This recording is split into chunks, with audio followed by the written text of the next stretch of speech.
Exactly.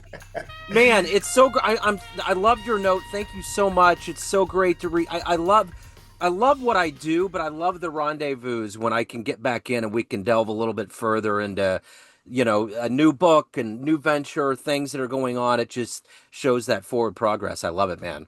Well, I really, from the time I interviewed on your show, it jumped onto my favorites list. Thank you. So, yeah, I love it. Yeah, and we did. We had a wonderful interview, and I clearly remember it. And with your new book, I'm curious. I don't know that we if we got into this, it's own the room, how you go in, how you harness that attention. I don't know if yes, there we go. I don't know if we talked about this.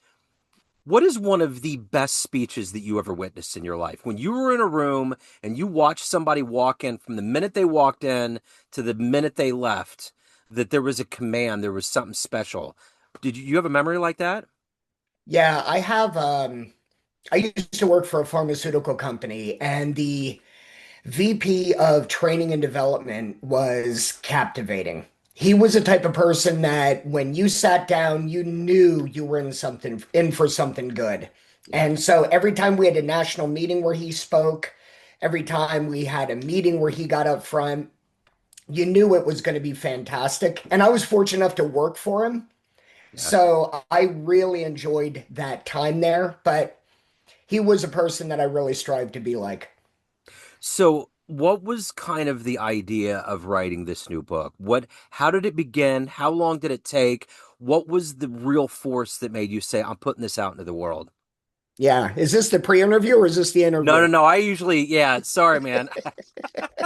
I mean, a part of it, yeah. I mean, I was so excited to ask you that I just jumped right in. Well, that's okay. So before the interview, you can decide whether you want to put this on the interview or not. Yeah, But the real reason is about 13 years ago, I had a third knee surgery and got hooked on opioids. And it became a 2 year slide downhill. Lost a marriage, a house, lost it all. yeah. And before that, Joe, I was an international speaker. I had spoken through 47 states. I had trained over 10,000 people. And when I finally went through recovery, I thought I could rely on my past reputation to get me back up on top of that mountain again. And I couldn't. Right. And it didn't work that way. And one thing that startled me and frustrated me was that you would see on the cover of People magazine or Time magazine a star that had gotten hooked on opioids. And everybody's like, oh, poor them. Oh, they're such a victim. But when they looked at me, it wasn't anything like that. It was, Yeah. you should know better. You're bad. You're a derelict. And so the reason I developed this model of communication was it helped me get back into rooms that I was kicked out of. I Wow. went from being a well-known speaker to being somebody everybody warned you about. And it was a wild transition. So this book that I wrote talks specifically in the preface about this was not a brainstorming session. This was not something I did for sales. This was something I did to become whole again, to survive. It almost seems a little bit like life and death. I mean, you had to Yeah, look your mortality, your future, everything right in the eye. yeah, yeah. And that was the hard part. You know, there was a time I didn't think I was ever going to make it back. And now this communication method that I put in this book was exactly what saved me and brought me back. And now I'm back in those rooms again. Now I'm consulting again and keynote speaking again. But it was a hard journey back, my friend. It was very, very difficult. One of my best friends of all time at one point was giving a couple of young people advice about drinking and smoking or doing whatever they want to do. And he said, no matter what you do, always keep the light on. Right. So Yeah. when I think about that idea, I think about what you went through where you're like, I wasn't sure if I was going to get out. What was that light that was on? What was the voice, the human, the moment? What is it that ultimately gave you that strength to say, I can get there? This is going to sound terrible, but most people that were super close to me in my life at that point had kind of stepped away, or they didn't give me the support that I needed. And the light that was came when my brain just said, "Okay, you're going after this alone." Yeah. So you can either let it happen or not. But you do a lot of fighting with yourself, Joe. You're like, you know what? Maybe I can maintain this. Yeah. Maybe this is okay, and I'll just ride this out and nobody will ever know. But you get to the point where you realize that that's just not the case. Right. Well, I think when you're alone, that's when you hit some powerful, spiritual, however you want to quantify it, moments. Yeah, Sometimes you have to be with yourself to figure out who you are. Like when I hear about those stories of um, those soldiers that like are at sea for like 3 or 4 months after they got knocked out of the sky and they survived on nothing and all yeah, they had was seawater around it, but they found a way to survive. I think, what was it that ultimately was inside of them that no matter yeah. how bad it got every day, they decided to survive, you know? Yeah, I got to a point where I was on super high doses and I was taking it constantly just to feel normal. And one day I just decided I'm done. I had an unfilled script, it was on my dresser, and I just said, I'm done. Yeah. And everybody will tell you cold turkey is the worst way to go, but that's what I did. It was just, I'm stopping. And I did, and oh boy, did I pay a price for that. But looking back on this now, clean for 13 years now, I wouldn't be who I am without that period. And as dark as it was a remarkable time of clarity.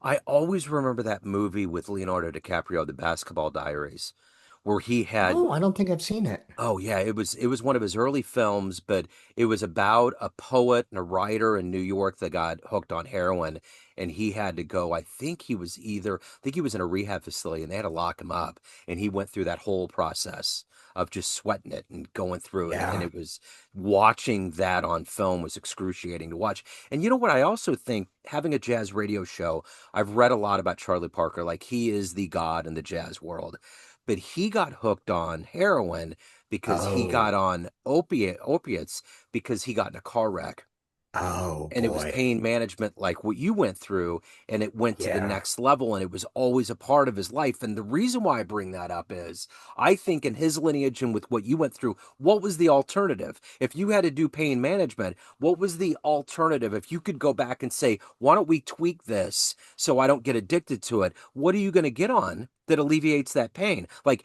how Yeah. much control did you or the medical world have with you alleviating that physical pain? I appreciate you having that perspective. I can tell you though, 13 years ago, nobody had that perspective. Right. Right. 13 years ago, it was you're bad, you're a derelict, you should be living under a bridge, you don't deserve anything. So you were fighting yourself and the addiction and the country's general social attitude at the exact same time. Yeah. You know, if you're addicted today, there's a million help centers, there's a lot of sympathizers, there's a lot of people that say it's not your fault. 13 years ago, it wasn't that way. So Yeah. you fought a much different battle 13 years ago than you do today. I wonder if living through COVID and having everybody look in the mirror as much as we did, and having a level of us acknowledging mental illness in a different Yeah. way instead of saying, get over it. Because I remember even when like Robin Williams left, like everybody was like, you got to get over it. That was the idea of depression. It was just Yeah. this funk that you had to get through instead of it Yeah. being an actual Right. disease, like outright, like Yeah. alcoholism or whatever else. So it's Yeah. interesting. I'm wondering if 13 years ago, did we have we evolved as people, or do you think we've gotten to a better place as human beings? I don't know.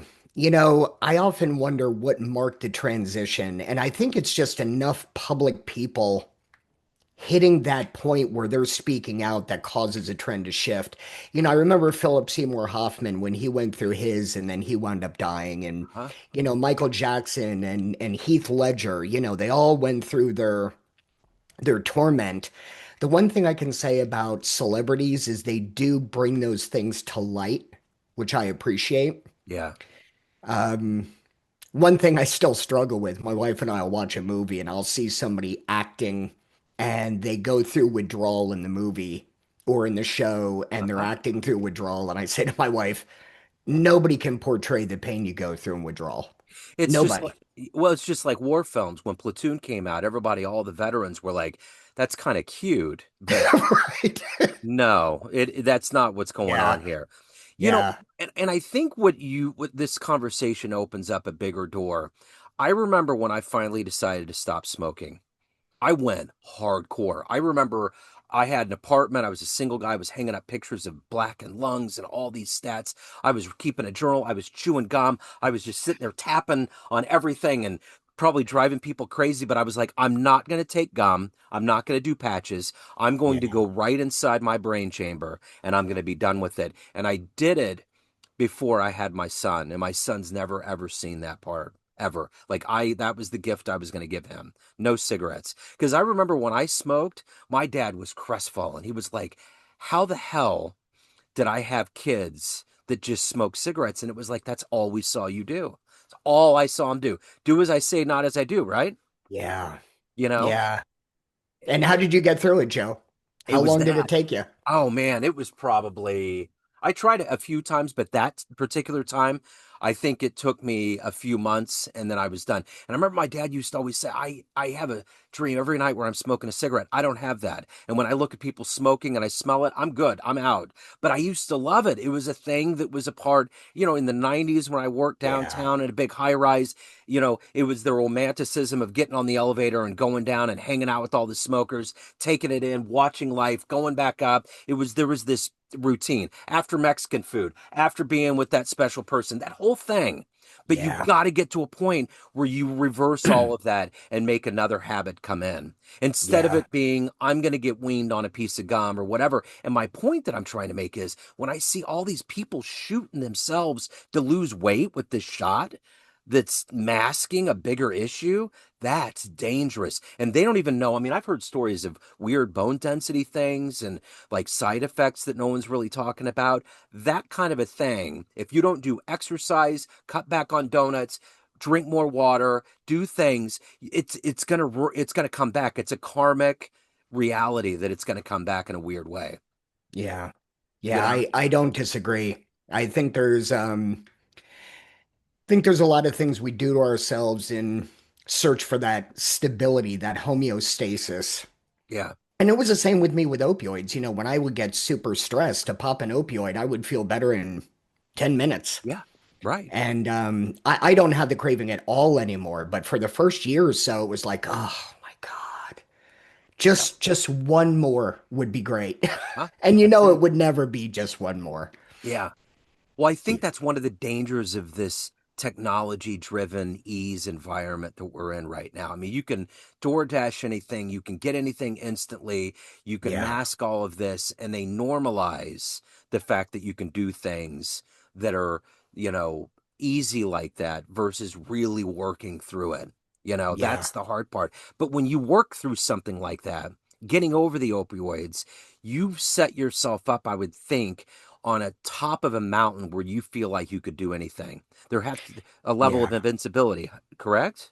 Well, not unlike you with the cigarettes. When you get Yeah, over something that so dominated your life and you don't need it anymore, it gives you a strength you didn't realize you had.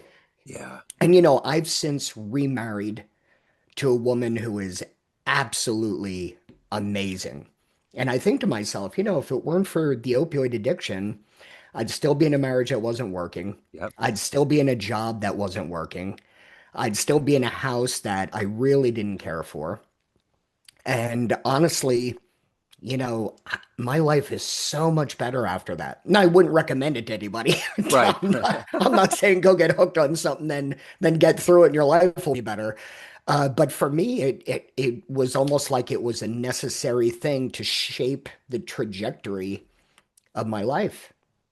So when you finally got on that road to getting back in front of people again, you're obviously thinking about this previous life, but you're embarking on a new one. Do you remember the first time you walked into a room on that quote unquote rehab Phoenix Rising time period and what it was like? I remember the first job I got after rehab. And the worst part about it, Joe, is in your head.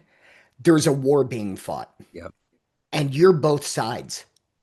You're literally both armies, and you fight a larger, or at least I fought a larger battle with myself over that. It took me a while to get into a job again where I felt confident enough that I was good enough to do it. And confidence before addiction was never an issue, ever. I mean, I would tackle anything. But once you go through that, or I shouldn't make generalizations, once I went through it, it was a whole different story. So getting back into rooms was another battle, Yeah. you know, and everything you thought was easy before is not easy anymore. Now, granted, today when I do a keynote, walking in front of hundreds of people is a piece of cake. Yeah. But trying to get back into it again, even getting a new job was difficult because you had no confidence in your decision-making ability or anything at all. So when did you finally feel like you were back at your strength? Like I think it's dangerous to say I want to get back to what I was before because you evolve. You're a different Right. one. You got to go to Yeah. another mental landscape. But when did you feel like, all right, I'm comfortable? How long did it take? Was there an epic moment? How did that happen? I don't think there was an epic moment. I think it was a gradual progression. Yeah. And if I'm being honest, it took years. You know, it's kind of like when people go to lose weight. They say, I want to lose 20 pounds in 6 months. Well, you didn't gain that extra 50 pounds in 6 months, so it's going to take you longer than that to get rid of the weight. So I was no magic story. I was no prodigy at getting through addiction and recovering. It took years to get to that point. But there is a time where you think, I feel like I've kind of arrived. Yeah. I remember giving a talk and I was so nervous beforehand, like literally shaking nervous. But I was hired by somebody I knew who had hired me before. They knew about my history and they're like, let's get you back up on stage again. And for the first 5, 10 minutes of it, I was really just shaky nervous. And once I hit my groove, it was great. And afterwards, it was a crying moment. You Yeah. felt as though you had finally come back again. And I still go through that when I go through talks. I just gave a talk not long ago where right before, super shaky and nervous, but when you're done, it's like, okay. But that was an addiction for 2 years. Yeah. It's not something you get through in just one talk, unfortunately. Yeah. And if I'm being honest, I still have my unconfident days, Sure. Sure. We're human. but Yeah. yeah, I think we all go through that regardless of whether we were addicted or not. Yeah. I'm curious with going from the highs and lows that you've gone through, from being in addiction to being able to harness the power of a whole room and get them moved. Do you look back in your family life and your generational, all of the generations that have led up to you and think there was a line there that, or there was something that happened that led to possibility of me being here? Or was it like solely you? Were you a unique factor in your family? Because I think about that sometimes. Generations just pass things down. Did you have that happen in your family? I don't think so. I don't know anybody in my family who's done what I've done. And Yeah, that's not to put me on a pedestal, not by any means. But my dad is, pretty introverted, doesn't like the spotlight. He ran a very, very successful business, and my mom was a stay-at-home mom. My brother was a house painter. So I didn't really come from a background of people who like to be in front of an audience. From the time I was a kid, my mom thought I was going to become a preacher yeah, because I love to be in front of people. I love to talk. I love to really try to entertain. So I would say that I didn't have any examples to follow. There was nobody in my family where I said, "Hey, this is going to be great. That's what I'm going to do." yeah. It just kind of evolved that way. So, books tend to be like anybody that wants to get your book is open to get your book, but sometimes when you're describing what it's all about, they want you to like target an audience. Is there a specific person out there that you're targeting this read for? Yeah, so it's for business owners as well as people who feel as though they constantly give a message, They constantly try to knock it out of the park, and for some reason, it just never lands. And this is for salespeople who give a great pitch 40 times in a row and are closing 10%. This is for that person who feels as though every time they talk, even in a family environment, nobody really pays attention. So, this book talks a lot about how communication is just as much presence as it is what you say. Yeah. That you can pre-suade people ahead of time by being calm and present. And the book walks through 6 steps on how to not only become a better communicator, but really how to become unforgettable, that people anticipate you talking next time. And one thing I say in the book is you don't want to just own a room, you want the room to know you're coming. Who was that person in your life? Because we all have our jobs, we all run into people. Who was the a person or people that you always look forward to running into that was going to give you that dynamic feeling? I can't say, I mean, I had a guy that I worked with a while ago that you and I had discussed. He was the VP of training. I reported to him that was really dynamic in front of an audience. And I loved hearing him talk. And every time he talked, the room just stopped and paid attention, which was fantastic. But I think, Joe, I was more guided by motivational talks, listening to famous people, Zig Ziglar, Martin Luther King, Tony Robbins. I was always listening to motivational tapes. Um, even people that haven't been around for a while. Earl Nightingale was one of my favorites to listen to. Yeah. So I think mine was not so much as a person in my life as people in my life who I listened to their famous talks. I don't know if we talked about this before, we may have, but I will never forget 20 years ago, Bill Clinton spoke at the Truman Library, and I'd never seen anybody that had that level of dynamic Yeah. presentation Yep. and pulling people in. And I still remember things like solar panels on rooftops in Brooklyn. There was all of these things that he was pitching that I totally remember. I didn't take notes. We didn't have cell phones that recorded then. I was Right. just remembering it in my brain. Yeah.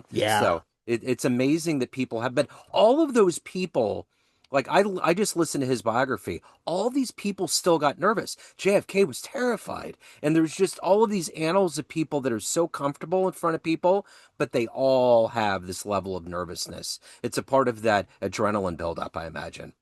I was fascinated by that too. I was also fascinated by how many fantastic speakers had public speaking coaches. Yeah. Because they step up in front of an audience and you think, oh, this is going to be amazing. He doesn't get nervous. Look how confident he is. And then you read their biography and it's like, I went to the bathroom 4 times. Uh-huh. I forget who it was, but I remember a public speaker who said he used to get physically ill before going on stage. Yeah. And I just recently talked to a person who is a coach for some huge names, like names people would know right away. They are international business people that are referred to and they write books. And one of them confessed to him not long ago, a couple of months ago. He said, as rich and as famous as I am, and as many books as I have out, I still am not completely sure why people pay for my opinion. Wow. And this is a person that if I said their name, you'd note it immediately. And Uh-huh. chances are you have a couple of their books on your shelf. Yeah. And just months ago, they made that comment. I think a lot of us feel the same way. Imposter syndrome's a weird thing because you just see these people that have this stature and you're like there's no way I could live up to that or that they're in a league of their own and it's our mind can be our own worst enemy.